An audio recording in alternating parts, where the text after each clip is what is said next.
بسم اللہ الرحمن الرحیم۔ آج میں آپ کے سامنے سورہ بقرہ کا رکوع نمبر 22 اور پہلے پارے کا رکوع نمبر 6 یہ بیان کروں گا۔ سب سے پہلے اس کا لفظی ترجمہ، مختصر گرامر، اس کے بعد انشاءاللہ اس کی تفسیر اور پھر اس میں جو علمی نکتے ہمیں معلوم ہوئے اس رکوع میں اس کا بیان ہوگا۔ اعوذ باللہ من الشیطان الرجیم، بسم اللہ الرحمن الرحیم۔ لیس البر، لیسا کا معنی نہیں، بر کہتے ہیں نیکی کو، کامن لفظ ہے۔ ان تولو، ان کا معنی کہ، تولو پھیرنا، ولا یا یولیو بار بار آ چکا ہے۔ وجوہکم، وجہ کی جمع ہے، وجہ کہتے ہیں چہرے کو، وجوہ اس کی جمع آتی ہے۔ نیکی یہ نہیں ہے کہ تم اپنے چہرے کو پھیر لو، قبل المشرقی، مشرق کی جانب، قبل کہتے ہیں جانب کو، قبل المشرق، قبلے کو بھی قبلہ اس لیے کہتے ہیں کہ ایک جانب ہے نا جس کی طرف ہم رخ کرتے ہیں۔ نیکی صرف یہ نہیں ہے کہ تم پھیر لو اپنے چہروں کو مشرق کی طرف اور مغرب کی طرف، ولاکن البر، لیکن حقیقت میں نیکی کیا ہے، من آمن باللہ، کہ جو اللہ پر ایمان لائے، والیوم الآخر، اور آخرت کے دن پر۔ یعنی اس کا مطلب یہ ہے ولاکن البر، یہاں ایک لفظ محذوف ہے، ولاکن البر، لیکن نیکی کیا ہے، برو من آمنا، اس شخص کی نیکی ہے، تو برو کا لفظ محذوف ہے یہاں پہ۔ جیسے میں نے بتایا نا کہ بہت سے لفظ ہم جب ان شارٹ بات کرتے ہیں تو بہت سے لفظ ہم محذوف کر دیتے ہیں۔ جیسے ہم کہتے ہیں میری گاڑی پنچر ہو گئی ہے، کیا مطلب، گاڑی کا ٹائر پنچر ہو گیا ہے۔ تو قرآن بھی عام لوگوں کے محاوروں ہی کی رعایت کرتے ہوئے کلام کرتا ہے۔ تو اللہ نے فرمایا لیکن نیکی اس شخص کی نیکی ہے جو اللہ پر ایمان لائے، والیوم الآخر، اور آخرت پر ایمان لائے، والملائکتی، اور فرشتوں پر ایمان لائے، والکتابی، کتاب پر ایمان لائے، والنبیین، اور پیغمبروں پر ایمان لائے، وآت المال، اور ساتھ میں یہ کام بھی کرے، کیا، آتا یوتی، اصل میں تھا اعطایا، اکرما کی طرح، اس کا معنی عطا کرنا، ایتائے زکوٰۃ ہوتا ہے نا، آت الزکاۃ۔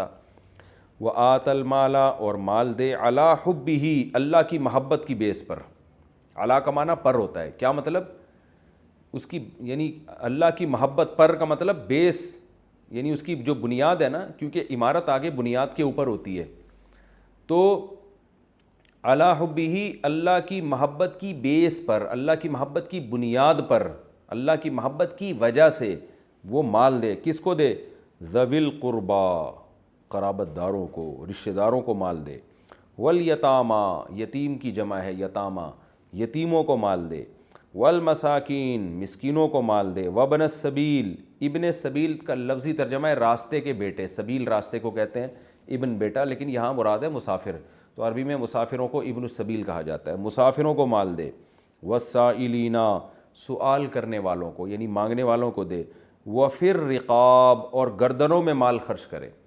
رقاب جمع ہے رقبہ کی، رقبہ گردن کو کہتے ہیں، اور رقاب اس کی جمع آتی ہے، تو وفر رقاب، اور گردنوں میں، کیا مطلب، یہاں بھی ایک لفظ محذوف ہے، وفی فک الرقاب، فک کہتے ہیں چھڑوانا، یعنی گردنوں کو چھڑوانے میں، یعنی غلاموں کو آزاد کروانے میں، غلام کو آزاد کروانے کے لیے پیسہ خرچ کرے۔ وَأَقَامَ یعنی کیونکہ غلام کی گردن باؤنڈ ہوتی ہے نا، تو یہ رقبہ کا لفظ اس لیے استعمال کیا قرآن نے کہ جو آدمی غلام ہوتا ہے نا، وہ بیچارے کی، جیسے آپ کسی کو رسی سے باندھ لیں گردن کو، کہیں کچھ بھی نہیں کر سکتا، تو غلامی کا یہی تصور تھا کہ غلام کی اپنی کوئی مرضی نہیں، مکمل وہ آقا کے تابع ہوتا تھا۔ تو اللہ نے فرمایا اس کی گردن میں جو ایک غلامی کا طوق اور رسی پڑی ہوئی ہے، اس رسی کو کھولنے میں جو پیسہ خرچ کرے گا تو اس کی نیکی ہے۔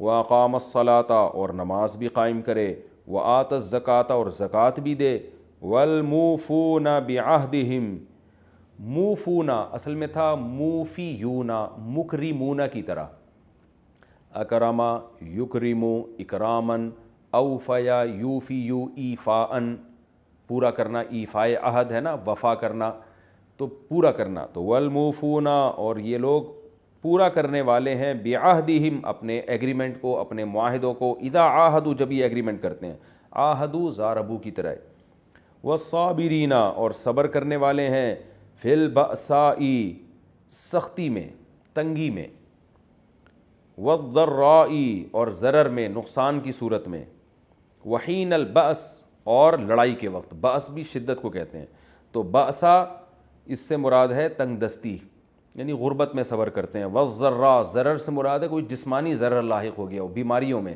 اس لیے اس کا ترجمہ کیا جاتا ہے یعنی تنگ دستی میں, بیماریوں میں. وحین البأس اور لڑائی کے وقت. عرب جب کہتے تھے نا کہ بأس کے وقت یہ کیا جوہر دکھاتا ہے, تو اس سے مراد ہوتا ہے جنگ, یعنی لڑائی کے وقت بھی وہ صبر کرنے والے ہوں, جب میدان جہاد میں صبر کرتے ہوں. اولئک الذین, یہ ہیں وہ لوگ, الذین صدقوا, جو سچے ہیں. واولئک, اور یہی لوگ ہیں, هم المتقون, یہی ہیں اصل متقی لوگ, پرہیزگار لوگ. یا ایھا الذین آمنوا, اے ایمان والو, کتب علیکم القصاص, تم پر قصاص فرض کر دیا گیا ہے. دیکھیں کتیبہ کا اصل معنی تو کتابت سے ہے نا, لکھ دیا گیا ہے, لیکن یہ کنایا ہے, کیونکہ جو چیز قانون بنائی جاتی ہے نا, فرض کی جاتی ہے, اس کو اکثر عادت ہوتی ہے ریٹن فارم میں لایا جاتا ہے. تو اللہ تعالیٰ نے چونکہ عام محاوروں میں انسانوں سے کلام کیا ہے, وہی زبان استعمال کی ہے جو جس زبان میں انسانوں سے بات کرتے ہیں, تو یہاں اس لیے کتیبہ کا ترجمہ کیا جاتا ہے تم پہ فرض کر دیا گیا ہے, لاگو کر دیا گیا ہے یہ قانون. تو کتب علیکم القصاص, تم پر قصاص کے قانون کو لاگو کر دیا گیا ہے. فی القتلى, مقتولین کے بارے میں. قتلہ یہ جمع ہے قتیل کی, قتیل کہتے ہیں مقتول کو, مقتول اور قتیل کا ایک ہی معنی ہے. تو مقتولین کے بارے میں تم پر قصاص کو فرض کر دیا گیا ہے, یعنی قصاص کے قانون کو نافذ کر دیا گیا ہے, متعین کر دیا گیا ہے. قصاص عربی میں کہتے ہیں برابری کو, قصاص کا اصل معنی ہوتا ہے برابری. تو یہاں برابری سے مراد ہے کہ بدلے میں برابری. الحر بالحر, آزاد آزاد کے بدلے میں. یہاں بھی عبارت محذوف ہے. یقتل الحر بقتل الحر, یعنی قتل کیا جائے گا آزاد کو آزاد کے قتل کرنے کے بدلے میں. یعنی آزاد آدمی, اگر کسی آزاد آدمی کو قتل کیا جاتا ہے تو اس کے بدلے میں اس آزاد کو بھی قتل کیا جائے گا. والعبد بالعبد, غلام غلام کے بدلے میں. والانثى بالانثى, عورت عورت کے بدلے میں. انثى کا مطلب ہوتا ہے عورت, مؤنث کہتے ہیں نا عورت کو, تو انثى یعنی عورت کو عورت کے بدلے میں قتل کیا جائے گا. فمن, اب میں تفسیر میں اس کی ڈیٹیل بتاؤں گا انشاءاللہ. فمن عفیہ, پس جو شخص, عفیہ کہ معاف کر دیا گیا. عفیہ عفایا یعفو, نصر ینصر کی طرح معاف کرنا, تو اس کو پڑھا جاتا ہے عفا یعفو. معافی اردو میں ہے نا, عین فا استعمال ہو رہا ہے, تو یہ عربی میں بھی ایسا ہی ہے. فمن عفیہ, پس جو شخص کے معاف کر دیا گیا, لہو اس کے لیے, یعنی معافی دے دی گئی ہو اس کو, من اخیہ اپنے بھائی کی طرف سے. کیا مطلب, کسی شخص نے قتل کیا تو اگر اس قاتل کو معافی دے دی گئی ہو اس کے بھائی کی طرف سے, بھائی سے مراد اس کا مسلم بھائی, یعنی مقتول کے وارثوں کو اجازت تھی کہ وہ قاتل سے قصاص لیتے, تو اللہ مقتول کے وارثوں کو اس قاتل کا بھائی قرار دے رہے ہیں دینی اعتبار سے. یعنی قاتل کے بھائیوں نے اگر مقتول کے وارثوں کو, قاتل کو معاف کر دیا, دوبارہ کہتا ہوں, مقتول کے وارثوں نے اگر قاتل کو معاف کر دیا, تو آگے اس کا حکم بیان ہو رہا ہے. فمن, دوبارہ پڑھتا ہوں یہ آیت, پس جو شخص, عفیہ, جو شخص سے مراد ہے قاتل, عفیہ لہو کہ معافی دے دی گئی ہو اس کے لیے, من اخیہ اس کے بھائی کی طرف سے. تو ظاہر ہے معافی کون دے گا, مقتول کے وارث معاف کرنے کا رائٹ تو ان کا ہے نا, تو ان وارثوں کو دینی اعتبار سے بھائی قرار دیا جا رہا ہے. تو جس کو اس کے بھائی کی طرف سے معافی دے دی گئی ہو, شیء کسی بھی چیز کی معافی, یعنی کسی بھی درجے میں معافی دے دی گئی ہو, پوری سزا ہی اس نے معاف کر دی تو وہ بھی اس میں داخل ہے, اور سزا معاف کی لیکن دیت معاف نہیں کی, صرف سزا معاف کی, وہ بھی داخل ہے. دیت پوری معاف کر دی, وہ بھی داخل ہے. دیت آدھی معاف کر دی, وہ بھی داخل ہے. کسی بھی قسم کی معافی دے دی گئی ہو, فاتباع بالمعروف, تو پھر اتباع کرنا ہے بھلے طریقے سے. کیا مطلب, فعلیہ اتباع بالمعروف, تو اس پر لازم ہے, علیہ کا معنی ہے کہ اس پر, یعنی جو بھائی جس نے معاف کیا ہے نا قاتل کو, اس پر لازم ہے کہ اتباع کرے. کیا مطلب, قاتل کا پیچھا کرے, بالمعروف بھلے طریقے سے.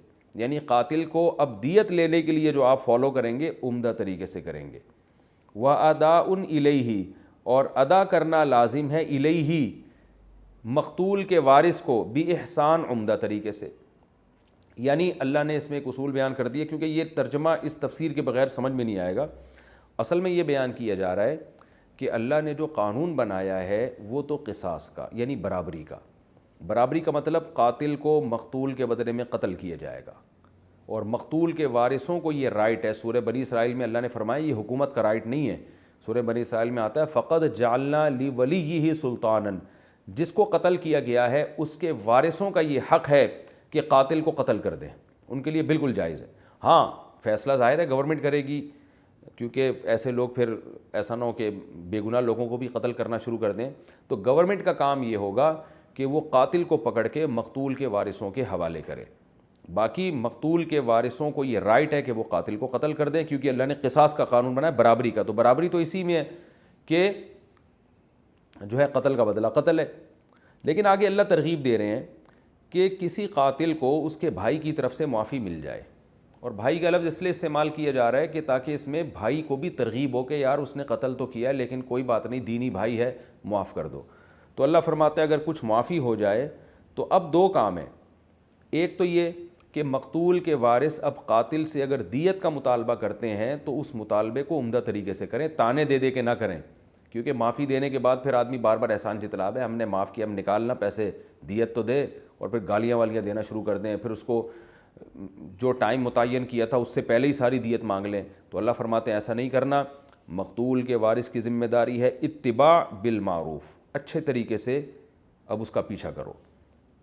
اور قاتل کی ذمہ داری ہے کہ وہ بھی اس احسان کو احسان مانے. اداء الیہ باحسان، عمدہ طریقے سے مقتول کے وارثوں کو دیت دے دے. وہ یہ جتنی دیت باقی رکھی ہے انہوں نے، ہو سکتا ہے پوری دیت رکھی ہو، یہ بھی ہو سکتا ہے آدھی معاف کر دی ہو. تو جتنے بھی پیسے اب اس کے ذمے بنتے ہیں اداء الیہ، یہ بھی اب مقتول کے وارثوں کو پریشان نہیں کرے گا، بلکہ اپنی ذمہ داری پہ بہت اچھے طریقے کے، یعنی احسان کہتے ہیں نا ہر چیز میں حسن پیدا کرنا، بہت عمدہ طریقے سے، شکریہ کے ساتھ، تھینک یو کے ساتھ، جزاک اللہ کے ساتھ، بھائی آپ کا بہت بڑا احسان ہے، آپ تو مجھے قتل کر سکتے تھے لیکن آپ نے معاف کر دیا، اب یہ آپ کے پیسے ہیں، یہ پورے پورے آپ گن کے وصول کریں اور ٹائم سے پہلے میں پہنچا دوں گا. تو دونوں کو اللہ نے کہا نہ تم قاتل کو پریشان کرو اور نہ قاتل مقتول کے وارثوں کا حق ادا کرنے میں ٹال مٹول سے کام لے. ذالک تخفیف من ربکم، یہ جو حکم ہے یہ تمہارے رب کی طرف سے ایک تخفیف ہے. تخفیف خفت سے نکلا ہے، ہلکا، یعنی اللہ نے تمہارے لیے ایک نرمی پیدا کر دی. یعنی اصل قانون تو یہ تھا کہ قاتل کو قتل ہی کیا جائے گا، لیکن اللہ نے ایک دوسرا آپشن بھی رکھ دیا، بھائی دیت کا بھی ہے آپشن، معاف بھی کر سکتے ہو. تو یہ تمہارے رب کی طرف سے ایک تم پر احسان ہو گیا ہے، آسان قانون بنا دیا تمہارے لیے کہ آپشن دے دیا. اس میں بہت سے قاتلوں کو ہو سکتا ہے توبہ کی توفیق مل جائے، زندگی ملے گی تو وہ توبہ کریں گے، اور جو بھی اس میں حکمتیں. ذالک تخفیف من ربکم، یہ جو معافی والا حکم اللہ نے آپشن رکھ دیا نا، یہ تخفیف ہے تمہارے رب کی طرف سے، ورحمت، اور اللہ کی طرف سے ایک انسانیت پر رحمت ہے. فمن اعتدی، پس جو بھی اعتدا حد سے تجاوز کرے گا، بعد ذالک، اس قانون کے نازل ہونے کے بعد بھی، فلہ عذاب علیم، اس کے لیے دردناک عذاب ہے. کیا مطلب؟ اللہ نے ایک آپشن رکھ دیا، یا تو قتل کرو یا معاف کر کے دیت لے لو، اور دیت بھی معاف کی جا سکتی ہے. تو جب یہ رکھ دیا تو اب کسی کو اس قانون سے آگے نکلنے کی اجازت نہیں ہے. جتنی آسانی اللہ نے دینی تھی دے دی، تو اب حد سے تجاوز کی اجازت نہیں ہے. وہ تجاوز کیسے ہوتا ہے وہ میں تفسیر میں بتاؤں گا انشاءاللہ. وَلَكُمْ فِي الْقِصَاصِ حَيَاتٌ، اور تمہارے لیے قصاص کے اس قانون میں زندگی ہے. یا اولی الالباب، اے عقل مندو. لب کہتے ہیں بھیجے کو، مغز کو، الباب اس کی جمع، اے مغز والو، یعنی جن میں واقعی بہترین عقل ہو اس کو لب کہا جاتا ہے. اے عقل مندو، اس قصاص کے قانون میں تمہارے لیے ایک زندگی ہے. لعلکم تتقون، شاید کہ تم بچنا شروع کر دو. کیا مطلب؟ جرائم سے بچنا شروع کر دو. کتب علیکم، تم پر ایک اور حکم فرض کیا گیا ہے، لکھا گیا ہے، لازم کیا گیا ہے. وہ کیا ہے؟ اذا حضر احدکم الموت، جب تم میں سے کسی ایک شخص پر موت حاضر ہو جائے، حضرہ ضربہ کی طرح. ان ترک خیرا، تو اگر اس نے چھوڑا ہے، یعنی جو مرنے والا ہے نا اس نے خیر چھوڑی ہے. خیر کا مطلب مال، مال کو بھی قرآن میں جگہ جگہ خیر سے تعبیر کیا گیا ہے. اگر اس نے کچھ خیر یعنی مال چھوڑا ہے تو کتب علیکم الوصیۃ، تم پر فرض کر دی گئی ہے وصیت، یعنی مرنے والے پر لازم ہے کہ وہ کیا کرے، وصیت کرے۔ جب اس پر موت واقع ہونے لگے اور اس نے مال بھی چھوڑا ہو تو اس پر لازم ہے الوصیت، وصیت کرے۔ وہ کیا وصیت؟ للوالدینی، والدین کے لیے بھی وصیت کرے، والاقربین، اور اقرب قرابت داروں کے لیے بھی وصیت کرے، بالمعروف، بھلے طریقے سے، ایسی وصیت ہو جس میں کسی کا حق ضائع نہ ہو۔ حقا علی المتقین، یہ وصیت لازم ہے پرہیزگار لوگوں پر۔ فمن، پس جو شخص، بدلہ، بدل یبدل تبدیلا، اس کا معنی ہوتا ہے تبدیل کر دینا، چینج کر دینا، جو شخص چینج کر دے اس وصیت کو، بعد ما سمعہ، بعد اس کے کہ اس نے اس وصیت کو اپنے کانوں سے سنا بھی تھا پھر بھی چینج کر دیا، فإنما، تو بے شک اس کا گناہ، فإنما اثمہ، تو بے شک اس کا گناہ، علی الذین، ان لوگوں پر ہوگا، یبدلونہ، جو اس وصیت کو تبدیل کر رہے ہیں۔ مرنے والا تو بیچارہ شریعت کے مطابق وصیت کر کے چلا گیا، بعد میں جو اس کو چینج کرے گا تو اس پر اس کا گناہ ہوگا، مرنے والے کو پھر کوئی گناہ نہیں ہوگا۔ ان اللہ، بے شک اللہ تعالیٰ، سمیع، سننے والا بھی ہے، علیم، جاننے والا بھی ہے۔ فمن خافا، پس اگر کسی کو خوف ہے، خافا خویفہ یخوف، سمیع یسمع کی طرح، من موسن، موسی کہتے ہیں وصیت کرنے والے کو، اوصایا یوصی ایصاء، وصیت کرنا، تو مکرمن، اکرام کرنے والا، موسیون، وصیت کرنے والا، تو موسیون کو موسین پڑھا جاتا ہے۔ پس جس شخص کو یہ خوف ہو موسی کی طرف سے، یعنی جس نے وصیت کی ہے اس کی طرف سے اگر کسی کو خوف ہے جنف کا، جنف کہتے ہیں حق سے ہٹ جانا، مائل، حق سے دور ہو جانا، یعنی کسی کو خوف ہے وصیت والے کی طرف سے حق سے ہٹنے کا، یعنی کسی کا یہ خیال ہے کہ وصیت کرنے والے نے برحق وصیت نہیں کی، حق سے ہٹ گیا ہے وہ، او اسمن، یا اس کے بارے میں یہ خوف ہے کہ اس نے گناہ کا ارتکاب کیا ہے، یعنی کسی پر ظلم کیا ہے اس وصیت میں اس نے، فاصلح بینہم، تو پھر اس نے جو وارثین ہیں ان کے درمیان اصلاح کر دی۔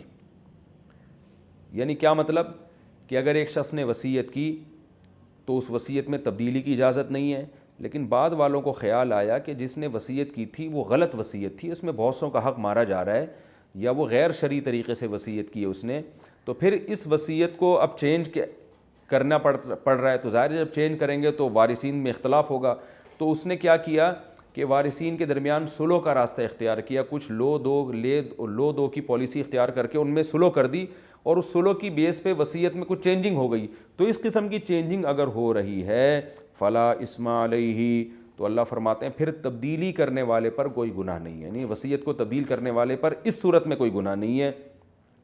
ان اللہ، بے شک اللہ تعالیٰ، غفور، معاف کرنے والے، رحیم، رحم کرنے والے ہیں۔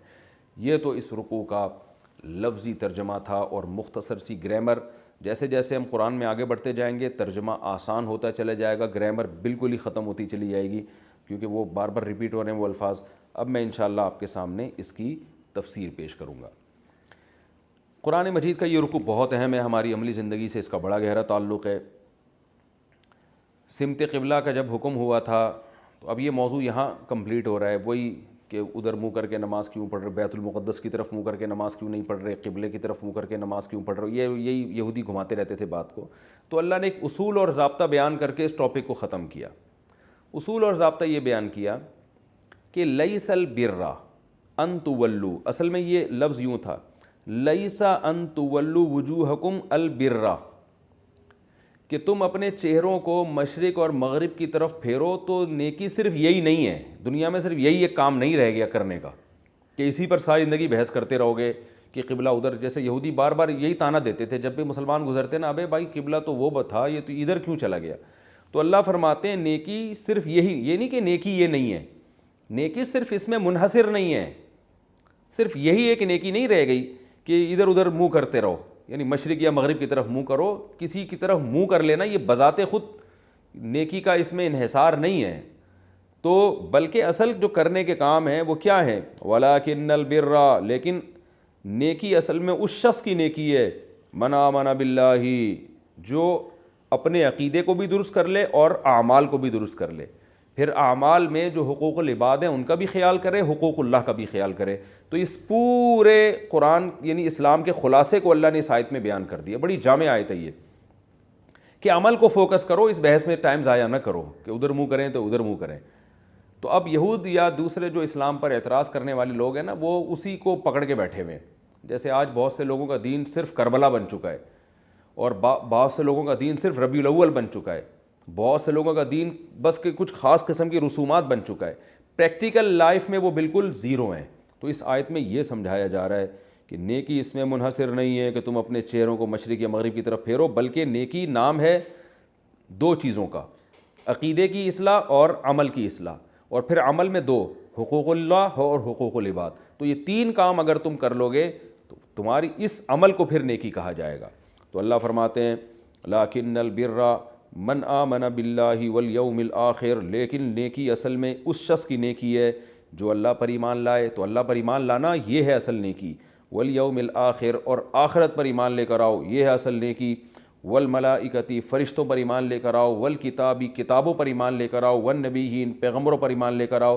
اور صرف ایمان بھی کافی نہیں ہے, اس ایمان کی بیس پر ایسا تگڑا ایمان ہونا چاہیے کہ اس کی بیس پر پھر یہ عمل بھی ہو. سب سے پہلا عمل کیا ہے؟ آت المال علی حبہ, جس کو میں اپنے انداز میں کہتا ہوں پھر روکھڑا بھی خرچ کرو. کیونکہ جب آخرت پر ایمان ہے, اللہ پر ہے, تو اللہ پہ ایمان کا تقاضا ہے کہ بھائی یہ پیسے اللہ نے دیے ہمیں. جب اللہ نے دیے تو اللہ جہاں خرچ کرنے کا کہہ رہا ہے خرچ کرنے پڑیں گے. اور آخرت پر ایمان ہے تو یہ پیسے خرچ کرنے سے ضائع نہیں ہو رہے, آخرت میں ریٹرن ہو جائیں گے. تو اگر یہ سب کام آپ نہیں کر رہے تو اس کا واضح مطلب ہے آپ کا اللہ اس کے رسول پر ایمان نہیں ہے. تو ایمان کے ساتھ پھر یہ عمل بھی ہو. وہ عمل کیا ہے؟ آت المال علی حبہ, اللہ کی محبت کی بیس پر لوگوں کو مال دینا ہے. بڑی زبردست آیت ہے, خدا کی قسم. اسلام کا حسن اگر کسی نے دیکھنا ہونا, یہ ایک آیت ہی کافی ہے. اسلام میں جب کسی پہ خرچ کیا جاتا ہے تو اس کے لیے نہیں بلکہ اللہ کے لیے. اس کا فائدہ کیا ہوگا؟ آپ اس کو کبھی تانا نہیں دو گے میں نے یہ کیا, میں نے یہ کیا. بھائی تم نے اللہ کے لیے کیا ہے نا, تو بس اللہ اجر دے گا. ہم پر احسان کیوں جتلا رہے ہو؟ اور اس میں انسان چھپ کے بھی دے گا. اگر علانیتاً دے گا تو لوگوں کو ترغیب دینے کے لیے, اور ورنہ کوشش اس کی ہوگی چھپ کے دوں, لوگوں کو پتہ نہ چلے, اور پھر اس کا بدلہ نہیں مانگے گا اس سے. تو اللہ فرماتے ہیں کہ وہ مال خرچ کرتا ہے کرے علی حبہ, اللہ کی محبت کی بیس پر. کس پہ؟ ذوی القربیٰ, سب سے پہلا حق رشتہ داروں کا ہے. اسلام میں رشتہ داری کی بڑی ویلیو ہے, اس آیت سے پتہ چلتا ہے. اور رشتہ داری جوڑنے میں روکھڑا خرچ کرنا پڑتا ہے, جو کہ آج صرف تھینک یو رہ گیا. امی کو فون کر دیا, سال میں ایک دفعہ پھپھو سے ملاقات ہو گئی, ہیلو ہائی کر لیا, بہن کو ذرا خیریت پوچھ لی, بس اتنا ہی چل رہا ہے آج کل. تو اللہ فرماتے ہیں مال خرچ کرے اللہ کی محبت میں رشتہ داروں پر. والیتامى, دوسرا سب سے بڑا حق ہے یتیموں کا, کیونکہ اس کا باپ نہیں ہوتا, بیچاروں کا کوئی پرسان حال نہیں ہوتا. یتیم بچوں کی جو حالت ہے آپ کو پتہ ہے کیا ہوتی ہے. باپ نہیں ہوتا تو کوئی سر پہ ہاتھ رکھنے والا نہیں ہوتا. تو اور اگر یتیم بھی ہو اور رشتہ دار بھی ہو تو پھر تو زبردست, پھر تو ڈبل فائدہ ہے. تو اللہ فرماتے ہیں سب سے پہلے رشتہ داروں پہ مال خرچ کرے, پھر یتیموں پہ خرچ کرے. دل میں نیت کر لیا کریں, ہم جن جن آیتوں کو اور تفسیر کے جس لیکچر کو سن رہے ہیں آج ہی سے انشاءاللہ عمل کریں گے. سب سے پہلے میں نیت کرتا ہوں, اب آپ بھی نیت کریں کہ اب پیسہ خرچ کریں گے ہم انشاءاللہ رشتہ داروں پر بھی اور یتیموں پر بھی, والمساکین, اور عام غریبوں پر بھی, وابن السبیل, اور مسافروں پر بھی. مسافر کا بھی اسلام میں, کیونکہ مسافر ایک اجنبی ہوتا ہے, اس کو عزت چاہیے ہوتی ہے لوگوں سے, اس کو ضرورت ہوتی ہے. تو اللہ فرماتے ہیں مسافروں پر بھی خرچ کرو. والسائلین, اور مانگنے والوں کو بھی دو. لیکن اس میں شرط یہ ہے, دوسری دلائل سے پتہ چلتا ہے کہ وہ مانگنے والے جو پروفیشنل نہ ہو, پیشہ ور نہ ہو, ضرورت کی بیس پہ مانگتے ہوں. والسائلین, اور مانگنے والوں کو بھی دو. اور قرآن میں دوسری جگہ پر آتا ہے کہ جو نہیں مانگتے, سفید پوش ہے, ان کا حق زیادہ ہے, وہ مساکین میں آ گیا. وفی الرقاب, اور غلاموں کو آزاد کرانے میں بھی پیسہ خرچ کرو. تو آج کل تو غلام نہیں ہوتے, تو پہلے زمانے میں باندیاں اور غلام ہوا کرتے تھے, تو صحابہ پیسے خرچ کر کر کے مالک کو پیسے دیتے تھے کہ بھائی تو مجھ سے اتنے پیسے لے لے, اس غلام کو آزاد کر دے.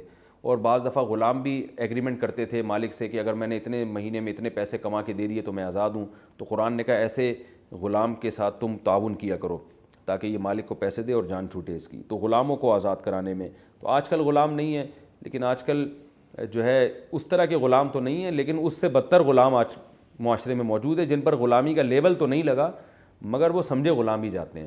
تو ان کو بھی آزاد کرانے کی کوشش کرنی چاہیے. وَأَقَامَ الصَّلَاةَ, اور اللہ فرماتے ہیں حقوق العباد کے ساتھ اللہ کے حقوق بھی ادا کرتا ہو۔ اللہ کے حقوق میں 2 بنیادی حقوق ہیں، نماز قائم کرنا اور زکوٰۃ دینا۔ نماز قائم کرے اور زکوٰۃ ادا کرے۔ والموفون بعہدہم، اور کیریکٹر کا بھی ایک نمبر ہو۔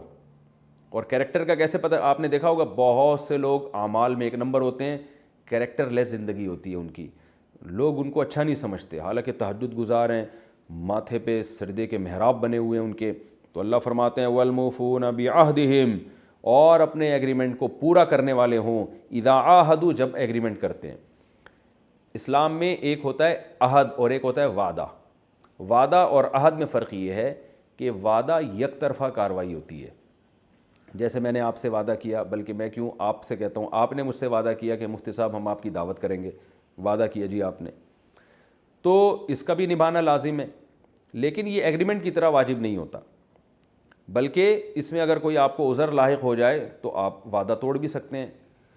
تو آپ نے بھئی وعدہ کیا تھا، اب نہیں کر رہے، آپ کا موڈ نہیں ہے، کوئی بھی وجہ ہو سکتی ہے۔ یہ وعدہ پورا کرنا اس وقت واجب ہے جب پورا نہ کرنے سے سامنے والے کو تکلیف ہو۔ اس کی مثال ہے جیسے میں نے آپ کو ٹائم دیا، فلاں ٹائم پہ میں فلاں جگہ پہ آپ سے ملاقات کروں گا۔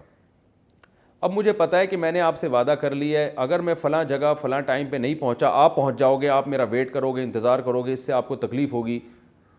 تو ایسی صورت میں اگر میں وعدہ خلافی کرتا ہوں تو پھر آپ کو اس تکلیف پہنچانے کا مجھے گناہ ملے گا کہ آپ نے کسی انسان کو اذیت کیوں دی، تو اس بیس پہ گناہ ملے گا۔ لہذا اگر سامنے والے کو کوئی تکلیف نہیں ہو رہی، یا کوئی وعدے کی نوعیت اس ٹائپ کی تھی کہ جس کا یعنی جس پر وہ اس کو کچھ نہیں کرنا پڑ رہا، اس کو کوئی تکلیف نہیں ہو رہی، یا آپ کو کوئی عذر لاحق ہو گیا ہے، تو پھر وعدہ توڑنا گناہ نہیں ہے۔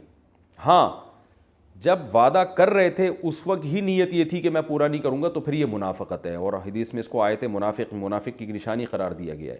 تو خلاصہ یہ نکلا کہ وعدہ توڑا جا سکتا ہے کسی مجبوری کی بیس پر، بشرطے کہ سامنے والے کو تکلیف نہ ہو اور اس کو دھوکہ نہ دیا جائے۔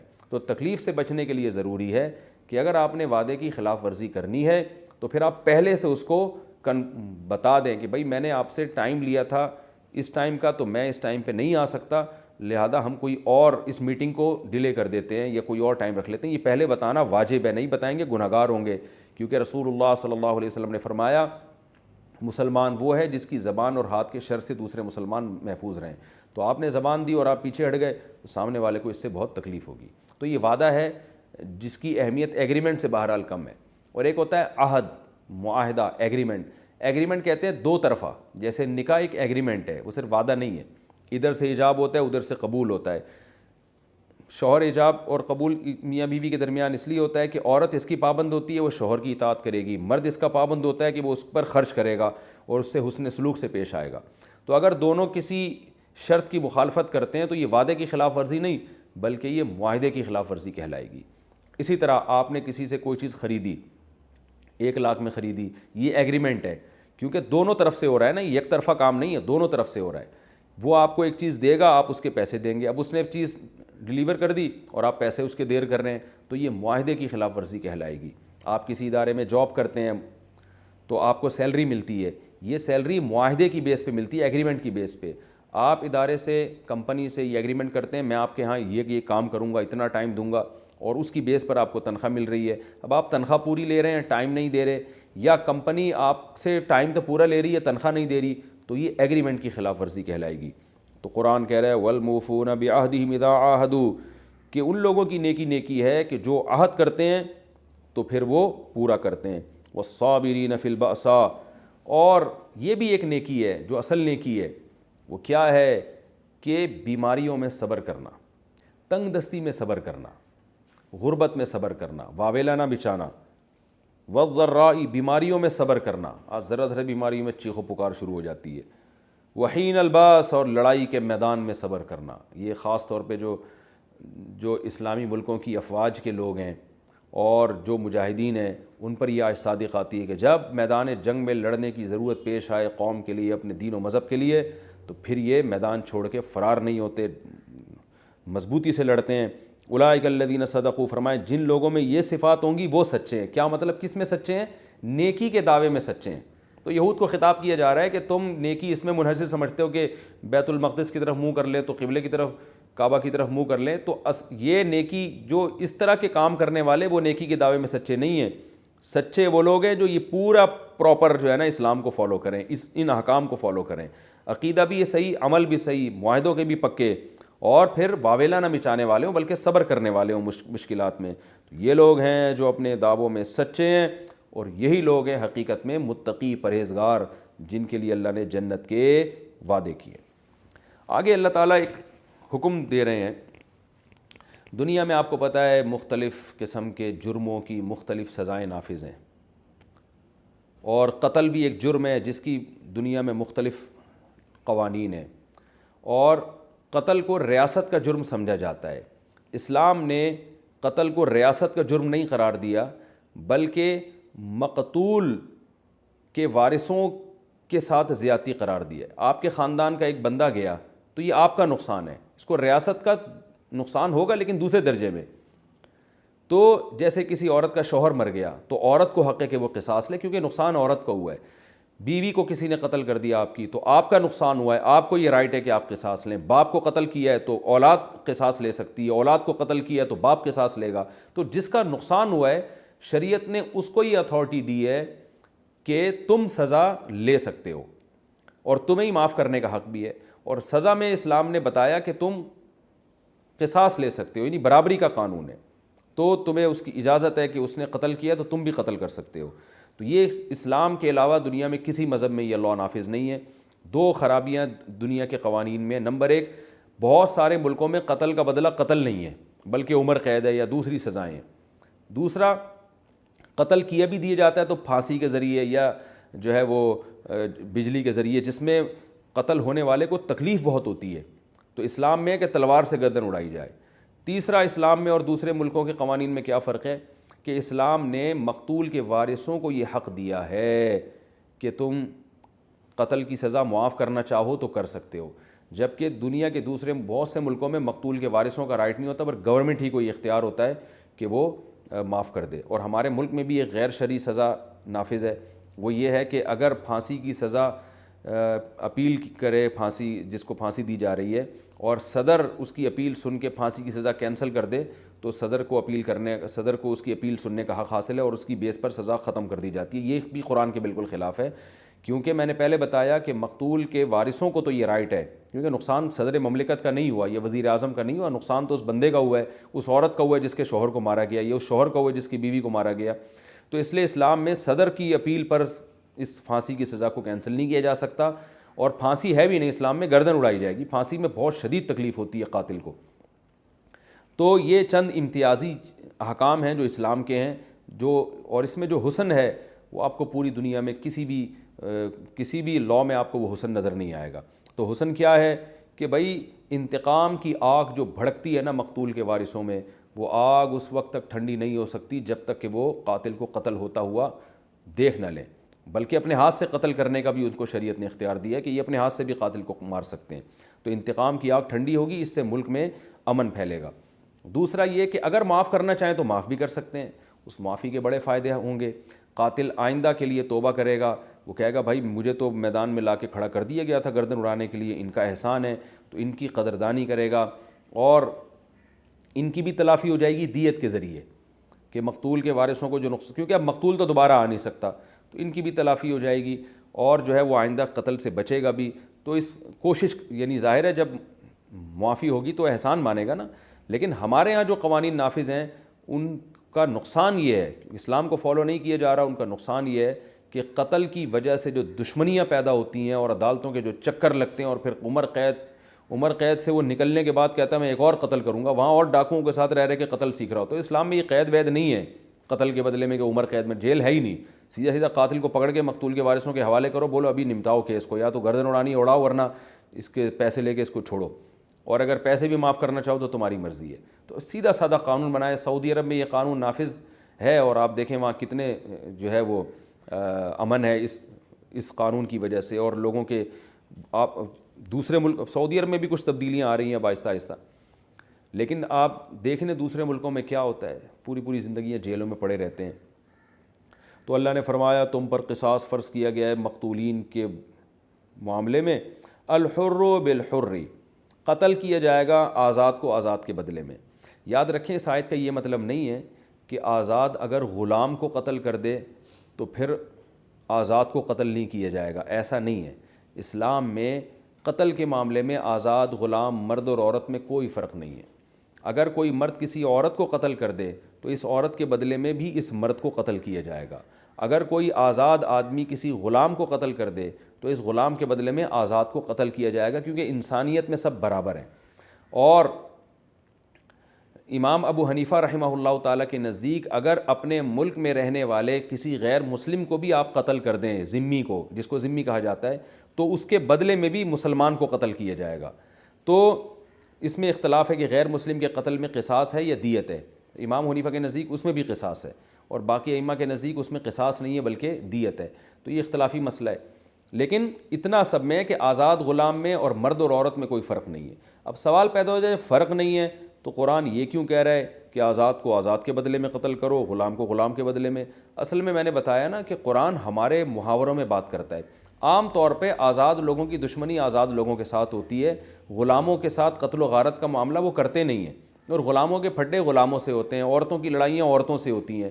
تو اس عرف کی رعایت کر کے قرآن نے یہ کہا ہے کہ آزاد اگر آزاد کو قتل کر دے تو اس کو قتل کیا جائے گا، اور اس میں یہ نہیں دیکھے جائے گا کہ یہ آزاد جس نے قتل کیا یہ اونچے خاندان سے ہے یا گھٹیا خاندان سے، یہ کالا ہے یا گورا، بلکہ ہر آزاد کو ہر آزاد کے بدلے میں قتل کیا جائے گا، اور ہر غلام کو ہر غلام کے بدلے میں قتل کیا جائے گا۔ یہ نہیں دیکھا جائے گا کہ یہ غلام اونچے خاندان کا غلام ہے یا گھٹیا خاندان کا، معذرت یعنی چھوٹے خاندان کا، یا یہ کالا ہے یا گورا۔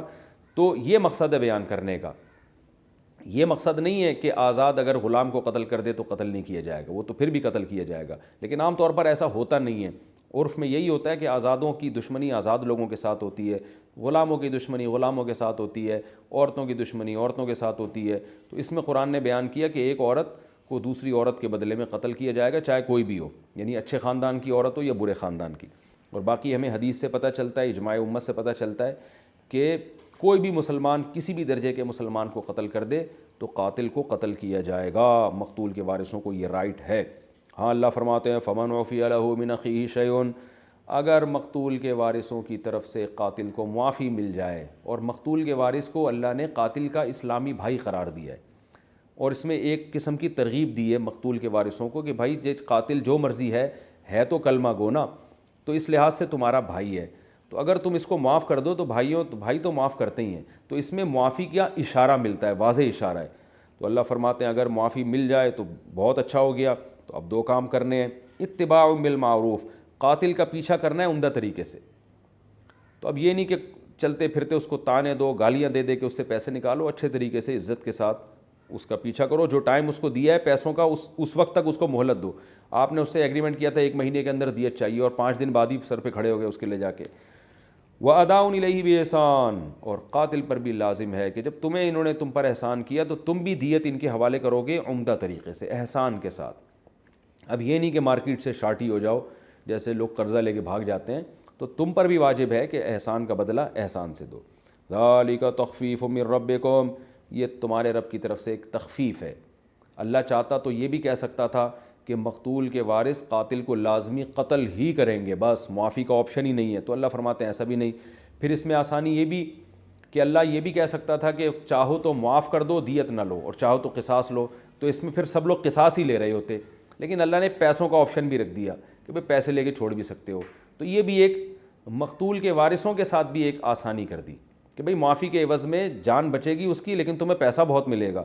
تو ہر لحاظ سے اس میں اللہ نے آسانیاں پیدا کر دیں، یہ تمہارے رب کی رحمت ہے۔ فَمَنِ اعْتَدَىٰ بَعْدَ ذَٰلِكَ، جو اس قانون کے نازل ہونے کے بعد حدود سے تجاوز کرے گا۔ حدود سے تجاوز کیسے ہے کہ قاتل کے علاوہ بھی لوگوں کو مارنا شروع کر دیا، قاتل نہیں مل رہا تو اس کے ماموں کو مار دیا پکڑ کے، یا قاتل کو معاف کیا اب دوبارہ قصاص کی باتیں کر رہے ہو تو معاف کر دیا تو کر دیا، یا اس سے دیت کا مطالبہ کر رہے ہو لیکن ناجائز طریقے سے، جو ٹائم دیا اس وقت تک بھی مہلت نہیں دے رہے، یا مقتول جو قاتل ہے اس کے ذمہ دیت آئی اور وہ دیت دینے کے لیے آمادہ نہیں ہو رہا، ٹھیک ہے نا، وہ پیسے ٹائم پہ ادا نہیں کر رہا، تو کسی بھی طرح سے اللہ فرماتے ہیں جو اعتدال سے تجاوز کرے گا تو دردناک عذاب ہے اس کے لیے قیامت کے دن۔ اللہ تعالی ہم سب کو محفوظ رکھے۔ اور آگے اللہ تعالیٰ کا ارشاد ہے، یہ جو اگلی آیت ہے نا، میرا خیال ہے وقت کافی زیادہ ہو گیا، 2 آیتیں بھی باقی ہیں، اور اس رکوع میں جو علمی نکات ہمیں پتہ چلتے ہیں وہ بھی ابھی باقی ہیں، مختصراً وہ بیان کروں گا، تو انشاءاللہ اگلے ایپیسوڈ میں۔ اللہ تعالی ہم سب کو سمجھنے کی، عمل کرنے کی توفیق عطا فرمائے۔ وما علینا الا البلاغ۔